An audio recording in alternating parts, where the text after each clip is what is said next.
Assalamualaikum warahmatullahi wabarakatuh. Waalaikumsalam warahmatullahi wabarakatuh. Selamat pagi dan semoga sehat selalu untuk kita semua. Yang terhormat, Bapak Panji Kusuma selaku dosen pengampu mata kuliah pengantar teori ekonomi, serta teman-teman seperjuangan yang senantiasa saya banggakan.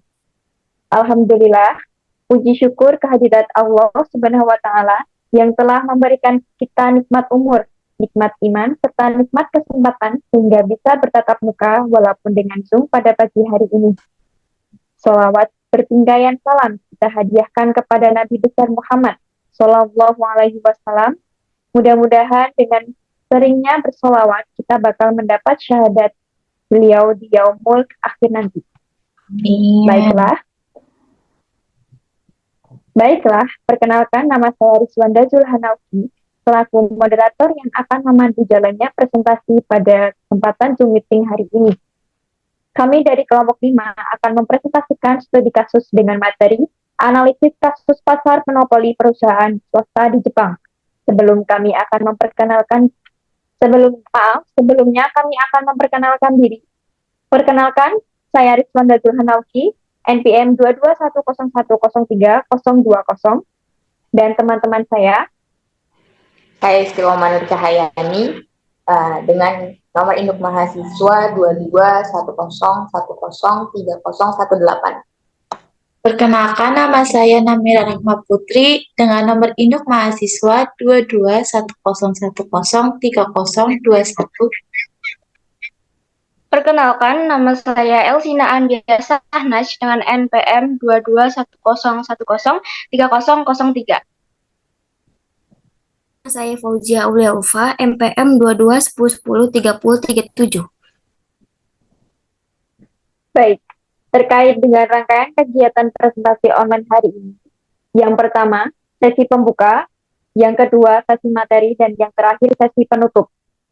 Kita masuki sesi pertama, yaitu pembukaan. Supaya kegiatan kita hari ini mendapat berkah, mari kita buka kegiatan presentasi hari ini dengan membaca basmalah bersama-sama.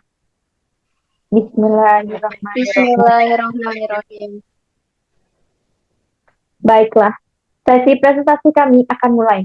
Kepada Istiqomah Nur Cahyani, kami persilakan untuk membawakan materi pertama. Terima kasih atas waktu yang diberikan. Pada kesempatan kali ini, kami akan menjelaskan terlebih dahulu mengenai apa yang dimaksud dengan monopoli. Kata monopoli sendiri berasal dari bahasa Yunani, yaitu mono, yang berarti satu, dan poli adalah penjual. Jadi dapat disimpulkan bahwa monopoli adalah satu penjual.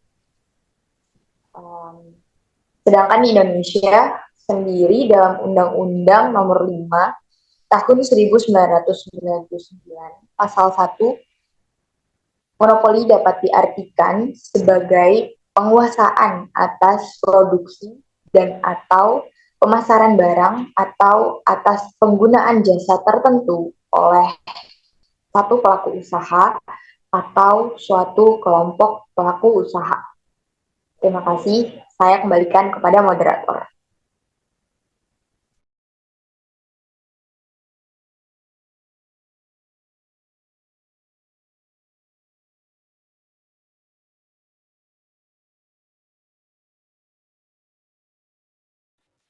Mohon maaf, Rizwanda dimohon untuk tidak unmute ya. Terima kasih kepada Elsina. Materi yang kedua, penjelasan mengenai ciri monopoli. Ciri khas industri persaingan monopolistik. Ada 3 macam. Yang pertama, terdapat banyak penjual, banyak sekali perusahaan produksi barang yang serupa, namun berbeda atau terdiferensiasi satu sama lain. 2, diferensiasi produk. Kadang-kadang perbedaan antara produk-produk yang dihasilkan oleh sekian banyak perusahaan tersebut tidaklah banyak dan tidak berarti, tetapi betapapun juga ada perbedaan yang menyebabkan konsumen memiliki preferensi pengutamaan terhadap salah satu produk. Dengan kata lain, konsumen dapat menentukan pilihan mengenai produk yang manakah yang disukainya. Ketiga, kebebasan untuk keluar masuk pasar.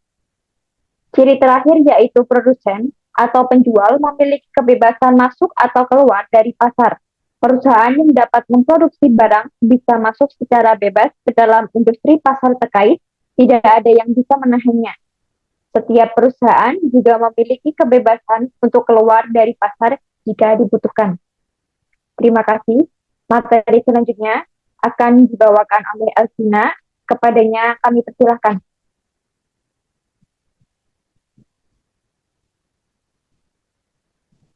Terima kasih atas kesempatan yang telah diberikan. Di sini sebelum memasuki analisis kasus, saya akan menjelaskan mengenai kereta maglev. Kereta maglev diindikasi sebagai infrastruktur utama di Jepang. Kereta maglev adalah jenis kereta yang bergerak pada posisi melayang atau mengambang. Posisi tersebut dihasilkan oleh gaya elektromagnetik. Penggerak kereta maglev adalah motor linear. Maglev digunakan sebagai alat transportasi jarak jauh. Kecepatannya lebih cepat dibandingkan dengan kereta kecepatan tinggi, yaitu 500 km per jam. Selama beroperasi, kereta maglev tidak menghasilkan suara mekanis. Terima kasih, saya kembalikan ke moderator. Terima kasih. Materi selanjutnya akan dibawakan oleh Namira. Waktu dan tempat kami persilahkan. Oke, selanjutnya pembuatan maglev. Pembuatan maglev diawali oleh 4 penemuan awal, yaitu yang pertama, kereta motor linear oleh Alfred Sehden pada tahun 1907. Yang kedua, sistem transportasi elektromagnetik oleh F.S. Smith. Yang ketiga, kereta pengangkatan magnet dengan motor linear oleh Hermann Comper pada 1937, dan yang terakhir yang keempat, sistem magnetik transportasi oleh G.R. Paul Green pada tahun 1959. Pengembangan awal kereta maglev dimulai di Inggris pada tahun 1960-an dan baru berhasil dibuat pada 1984. Nama maglev diperoleh oleh singkatan Magnetical Levitated Trains. Beberapa negara yang telah mengembangkan kereta jenis ini adalah Tiongkok, Jepang, Prancis, Amerika, dan Jerman. Terima kasih, saya kembalikan ke moderator. Terima kasih atas penyampaian materi yang telah diberikan. Selanjutnya, materi akan dibawakan oleh Aulia. Waktu dan tempat kami persilahkan. Saya menjelaskan tentang Shimizu Corporation. Shimizu Kenkatsu Kabushiki Geisha merupakan perusahaan konstruksi dari Jepang yang telah berdiri sejak 1804 dan didirikan oleh Kisuke Shimizu di Tokyo. Perusahaan ini bergerak di bidang konstruksi, arsitektur, dan teknik sipil. Penjualan tahun Shimizu mencapai sekitar $15 miliar. Shimizu Corporation dikenal salah satu perusahaan dari 5 perusahaan konstruksi terbesar di Jepang dan masuk 20 perusahaan konstruksi terbesar di dunia. Shimizu berkantor pusat di Tokyo. Shimizu Corporation tercatat pada Bursa Efek Tokyo, Bursa Saham Nagoya, dan Bursa Efek Osaka dan merupakan komponen indeks pasar saham Nikkei 225. Shimizu memiliki jaringan luas yang terbesar di Asia, Eropa, Amerika Utara, Timur Tengah, dan Afrika. Shimizu mengejarkan proyek swasta maupun pemerintah. Selain konstruksi, Shimizu juga menawarkan jasa dan layanan yang variatif, mulai dari konsultasi dan perencanaan, pengembangan, dan perencanaan anggaran, renovasi, penataan ruang, desain, hingga perluasan dan perawatan bangunan. Shimizu Corporation adalah perusahaan yang berjalan di bidang konstruksi, bermula dari dibukanya fasilitas pemotongan dan perakitan kayu. Shimizu adalah salah satu perusahaan konstruksi besar yang memiliki fasilitas pemrosesan kayunya sendiri. Pada tahun 2018, Shimizu mulai memperkenalkan Shimizu Smart Sheet. Sistem ini menggunakan robot otom yang dilengkapi dengan teknologi terkini untuk bekerja berdampingan dengan manusia dalam melakukan konstruksi. Shimizu merentangkan sayap bisnis ke Asia Tenggara, salah satunya Indonesia, dengan membuka perusahaan cabang resmi di Jakarta pada tahun 1980. Shimizu mengerjakan proyek swasta maupun pemerintah. Salah satu proyek besar pemerintah yang melibatkan Shimizu adalah pembangunan Mabit Transit Jakarta Fast Paket ECP 104 dan 105. Sekian, terima kasih. Saya kembalikan ke moderator. Terima kasih kepada Aulia. Materi selanjutnya akan dibawakan oleh Isi. Waktu dan tempat kami persilahkan. Terima kasih atas kesempatan yang diberikan. Baik, selanjutnya kami akan memaparkan sedikit perihal profil perusahaan yang kedua, yaitu Kajima Corporation. Kajima Corporation atau Kajima Kenshitsu Kabushi Keisha merupakan perusahaan konstruksi tertua dan terbesar di negara Jepang. Kajima didirikan pada tahun 1840 yang berkantor pusat di Moto Akasaka, Minato, Tokyo, Jepang. Saham Kajima Corporation tercatat dalam 4 bursa efek besar di Jepang. Perusahaan ini juga merupakan salah satu komponen dari indeks saham 225. Kajima Corporation sendiri membuka layanan jasa meliputi desain, rekayasa, konstruksi, dan sebagai developer properti. Dengan jasanya, Kajima Corporation dapat membangun struktur tinggi seperti gedung-gedung, kemudian jalur rel, pembangkit listrik, bendungan, hingga jembatan. Perusahaan ini memiliki anak perusahaan yang tersebar di Asia, Oseania, Eropa, dan Amerika Utara.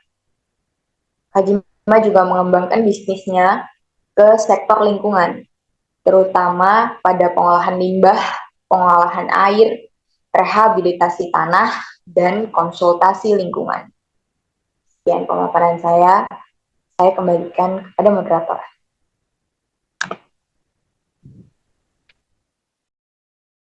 Terima kasih. Selanjutnya,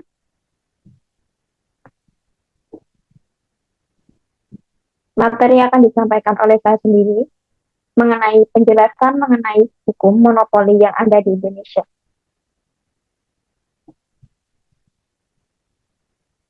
UU 5 tahun 1999 tentang larangan praktek monopoli dan persaingan usaha tidak sehat mengatur mengenai perjanjian yang dilarang, kegiatan yang dilarang, posisi dominan, komisi pengawas persaingan usaha, dan penegakan hukum.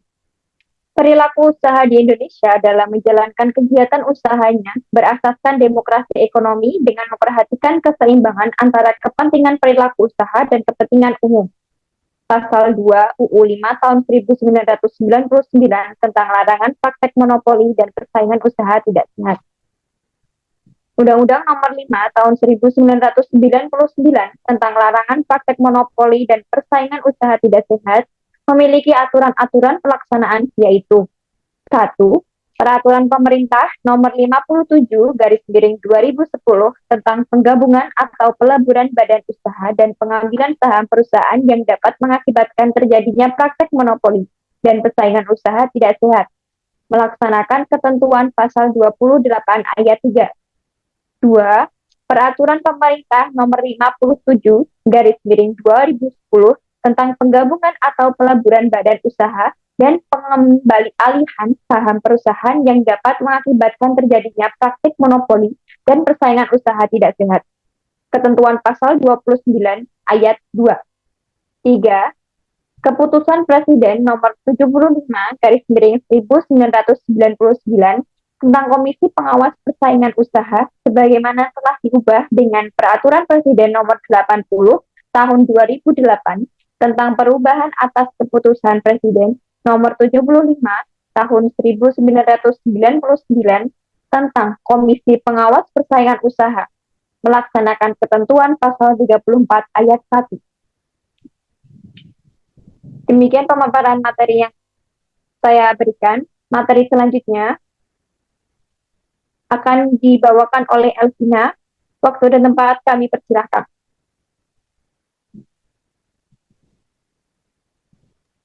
Terima kasih atas kesempatan yang telah diberikan. Berikutnya saya akan memaparkan materi selanjutnya. Di Jepang juga terdapat hukum persaingan yang dikenal dengan istilah anti-monopoly law Kinshiho.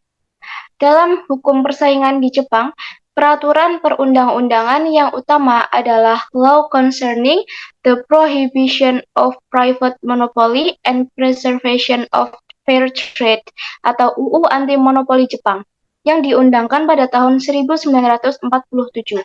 Negara Jepang melarang beberapa hal sebagai berikut. Yang pertama adalah monopoli yang dilakukan oleh swasta atau private monopolization. Kedua, hambatan tidak wajar pada perdagangan atau unreasonable restraint of trade. Dan ketiga, praktik bisnis yang tidak sehat atau unfair business practice. Terima kasih, saya kembalikan ke moderator. Terima kasih. Materi selanjutnya akan disampaikan oleh Namira. Kepadanya waktu dan tempat kami persilahkan. Oke, seperti yang sudah dijelaskan sedikit sebelumnya, larangan monopoli di Jepang berdasarkan perundang-undangan ada 3. Yang pertama, monopoli yang dilakukan oleh swasta atau private monopolization. Sama seperti halnya di Indonesia, perusahaan swasta tidak diperkenalkan untuk melakukan monopoli atas barang atau jasa yang diproduksi. Yang kedua, hambatan tidak wajar pada perdagangan, unreasonable restraint of trade. Hambatan dalam indikasi ini dapat berupa perbedaan dan kebijakan ekonomi politik negara perusahaan yang saling bekerja sama. Yang ketiga adalah praktek bisnis yang tidak sehat, unfair business practices. Larangan yang terakhir, yaitu praktek bisnis yang tidak sehat, dapat diartikan usaha yang dijalankan ini melanggar aturan, misalkan melanggar standarisasi suatu produk, seperti penggunaan pewarna tekstil dalam produksi kue. Sekian dari saya kembalikan kepada moderator. Terima kasih kepada Namira. Materi selanjutnya akan dibawakan oleh Aulia. Waktu dan tempat kami persilahkan. Terima kasih untuk moderator untuk waktunya. Saya akan menjelaskan tentang validasi penerapan monopoli yang dilakukan oleh kedua perusahaan konstruksi Jepang. Dilansir dari surat kabar Sankei, kedua perusahaan terlibat dalam kasus monopoli. Kasus tersebut adalah terbukti melakukan kegiatan asosiasi perdagangan yang dapat menghambat persaingan antar perusahaan, di mana kedua perusahaan tersebut sengaja melakukan manipulasi saham untuk memenangkan tender proyek. Terima kasih, saya kembalikan ke moderator. Terima kasih. Materi selanjutnya akan dibawakan oleh Alvina. Kami persilahkan. Terima kasih atas kesempatan yang telah diberikan. Materi selanjutnya adalah indikasi kasus pelanggaran yang dilakukan oleh Kajima Corp dan Shimizu Corp. Ada sebagai berikut. Yang pertama, Kajima Corp dan Shimizu Corp merupakan perusahaan swasta yang tidak boleh melakukan monopoli. Sebagaimana sudah dijelaskan dalam peraturan yang diperundang-undangkan di Jepang sejak tahun 1947 yang dilansir dari surat kabar Sankei. bahwa perusahaan swasta tidak diperkenankan untuk melakukan monopoli di negara ini. Namun pada kenyataannya kedua perusahaan ini malah menguasai pasar konstruksi di negara Jepang. Terima kasih, saya kembalikan ke moderator. Terima kasih atas pemaparan materi yang telah diberikan. Materi selanjutnya akan dibawakan oleh Namira. Waktu dan tempat kami persilahkan. Oke, terima kasih. Kasus pelanggaran kedua yaitu kedua perusahaan konstruksi milik Jepang ini memanipulasi data saham untuk memenangkan tender. Hal ini dibuktikan dengan terjadinya penurunan saham pada saat indeks saham Nikkei 225 naik sebesar 1%. Kondisi ini sangat tidak memungkinkan untuk terjadi ketika indeks rata-rata ekuitas di Jepang naik sebesar 1%, tetapi saham kedua perusahaan ini mengalami penurunan masing-masing sebesar 4,6% untuk Kajima Corp dan 3,7% untuk Shimizu Corporation. Sedangkan dapat diketahui indeks rata-rata ekuitas adalah penentu harga saham keseluruhan di negara tersebut. Terima kasih, saya kembalikan kepada moderator.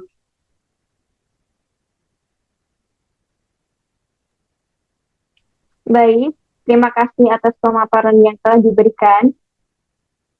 Teman-teman yang berbahagia, dari pemaparan dan pembahasan mengenai analisis kasus pasar monopoli perusahaan swasta di Jepang, dapat ditarik kesimpulan di antaranya, yang pertama, di Jepang, untuk perusahaan swasta tidak diperkenankan untuk melakukan monopoli, sedangkan Kajima Corp dan Shimizu Corp menguasai pasar merupakan suatu bentuk pelanggaran terhadap peraturan undang-undang di negara Jepang.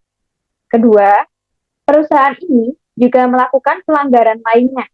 Pelanggaran tersebut adalah melakukan asosiasi perdagangan dan memanipulasi data perusahaan guna memenangkan tender.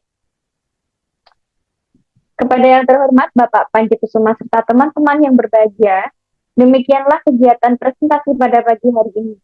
Saya selaku moderator meminta maaf atas segala kesalahan dan marilah bersama-sama kita memohon ampun. Mari kita tutup kegiatan hari ini dengan membaca hamdalah bersama-sama. Alhamdulillah. Alhamdulillahirabbil alamin. Amin. Terima kasih. Akhir kata, wassalamualaikum warahmatullahi wabarakatuh. Terima kasih.